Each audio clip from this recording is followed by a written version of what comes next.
নমস্কার। ভারতীয় জাতির জন্য রবীন্দ্রনাথ অনন্তকাল ধরে প্রাসঙ্গিক আছেন এবং থাকবেন। সংস্কৃতে একটি প্রচলিত কথা আছে, সৎপুত্রের দ্বারা কুলং প্রবৃত্তং জননী চ কৃতার্থা। রবীন্দ্রনাথের ব্যক্তিগত মহত্ব সমগ্র ভারতবাসীকে মহত্ব দান করেছে। রবীন্দ্রনাথ হচ্ছেন the greatest lover of man. Rabindranath মানব প্রেম মূর্তি বা মানবিকতার বিগ্রহ। বাঙালিকে পরিপূর্ণ ভারতীয় আর পরিপূর্ণ মানুষ করে তুলতে রবীন্দ্রনাথের অবদান অনস্বীকার্য। প্রত্যেক সহৃদয় মানবিক সংস্কৃতিকামী বাঙালির উচিত রবীন্দ্রনাথের বাণীকে সমগ্র দেশবাসীর মধ্যে প্রচার করা। রবীন্দ্রনাথ ছিলেন জননায়ক। ভারতের জনগণকে তার বিচিত্র রচনা এবং ভাষণ ও সর্বোপরি স্বদেশপ্রেমমূলক গানে তিনি অনুপ্রাণিত করেছিলেন। তিনি বাক্পতি, কবিগুরু, কবি সম্রাট, কবি সার্বভৌম, ভারত ভাস্কর, দেশনেতা, সংস্কারক, বিশ্ব মানবিকতার অগ্রদূত, জনগণ মন অধিনায়ক, কর্মী, শিক্ষাব্রতী, সঙ্গীত নায়ক। রবীন্দ্রনাথের এই যে বহুমুখী ব্যক্তিত্ব, সে সম্পর্কে কিছু বলার চেয়ে নীরব থাকলেই মনে হয় তার প্রতি শ্রেষ্ঠ শ্রদ্ধা জানানো হয়।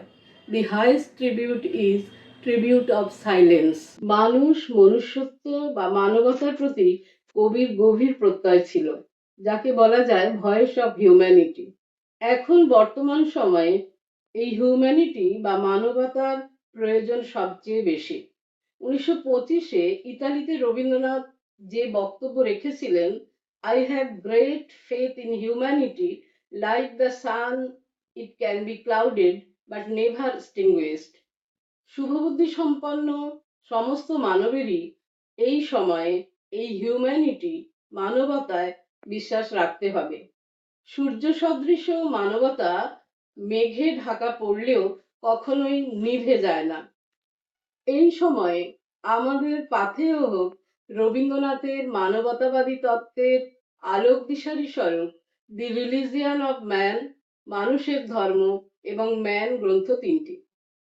মানব সভ্যতায় নানাবিধ অমানবিক ঘটনাবলীর প্রতিক্রিয়ায় রবীন্দ্রনাথ যে বিবৃতি দিয়েছিলেন, তা তাকে একজন শ্রেষ্ঠতম মানবতাবাদী প্রবক্তা ও ভাবুক রূপে উপস্থাপিত করেছিল।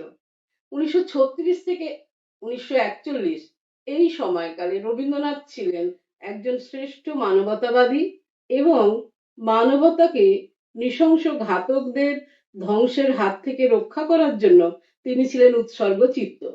রবীন্দ্রনাথের মতোই এই সময়ে আমাদের চিরন্তন মনুষ্যত্বের প্রতি বিশ্বাস রাখতেই হবে এবং এক আলোকদীপ্ত, আশাব্যঞ্জক, সম্ভাবনাময় মানব সভ্যতার বিকাশের জন্য উৎসুক চিত্তে আমাদের অপেক্ষমান থাকতে হবে।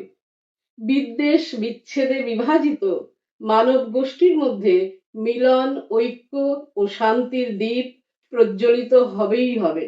তার কথায়, যদি এ ভুবনে থাকে আজো তেজ কল্যাণ শক্তির, ভীষণ যজ্ঞে প্রায়শ্চিত্ত পূর্ণ করিয়া শেষে নূতন জীবন নূতন আলোকে জাগিবে নূতন দেশে। নমস্কার।